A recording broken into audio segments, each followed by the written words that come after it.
અપાર આઈડી બનાવવામાં મુશ્કેલી થતા હવે સરકાર જાગી છે। 2 દિવસમાં મહત્તમ અપાર આઈડી જનરેટ કરવા માટે સૂચન આપવામાં આવ્યું છે। અમદાવાદ ગ્રામ્યના 16 સેન્ટર પર કેમ્પ શરૂ કરવામાં આવ્યા। રાજ્યની શાળાઓને મહત્તમ આઈડી જનરેટ કરવા સૂચન આપવામાં આવ્યું છે। વન નેશન અને વન સ્ટુડન્ટ આઈડી બનાવવાની સૂચના અપાઈ। શાળાઓમાં જીઆર અને આધાર કાર્ડમાં ભૂલને લઈને હાલાકી પડી રહી છે। જન્મ તારીખ, વ્યાકરણમાં ભૂલને લઈને આધાર લિંકમાં મુશ્કેલી પડી રહી છે। ભારે મુશ્કેલી છે એક તરફ, અને બીજી બાજુ સરકાર દ્વારા 2 દિવસમાં વધારેમાં વધારે આઈડી જનરેટ કરવા માટે આદેશ અપાયા છે।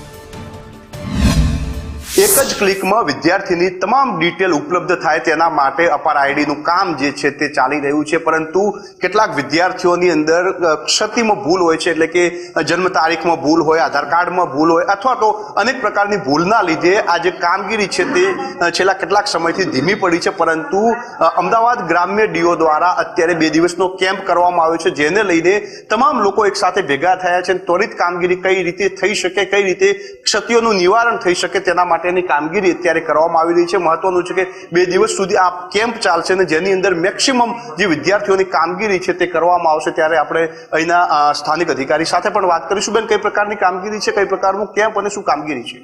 અત્યારે અમદાવાદ ગ્રામ્ય જિલ્લા શિક્ષણ અધિકારી કચેરી દ્વારા હાલમાં 2 દિવસ માટે આપણે 16 જગ્યાએ આવા સેન્ટરો તૈયાર કરવામાં આવ્યા છે, જ્યાં શિક્ષકોને જે મૂંઝવણો, જે અડચણ નડે છે યુડાઇસ પ્લસમાં તેમજ આધાર કાર્ડ, અપાર આઈડીમાં, એના માટે અહીંયા રૂબરૂ બોલાવવામાં આવ્યા છે, તેમજ એનું સોલ્યુશન કરી અને અપાર આઈડી મેક્સિમમ 2 દિવસમાં આપણે અપાર ડેને ઉજવણી સ્વરૂપે લઈ અને વધારેમાં વધારે વિદ્યાર્થીઓનું અપાર આઈડી બને એના માટેનું આયોજન કરવામાં આવ્યું છે। ચોક્કસથી અમદાવાદની અંદર 16 જગ્યા પર આ પ્રકારનો 2 દિવસનો કેમ્પનું આયોજન છે, જેમાં શિક્ષકોને જે પણ મુશ્કેલી પડી રહી છે તેના નિવારણ માટે આ કેમ્પ છે ને મેક્સિમમ 2 દિવસની અંદર તમામ પ્રકારના ડેટાઓ એકત્ર કરવા માટેની કામગીરી જે છે તે થઈ રહી છે।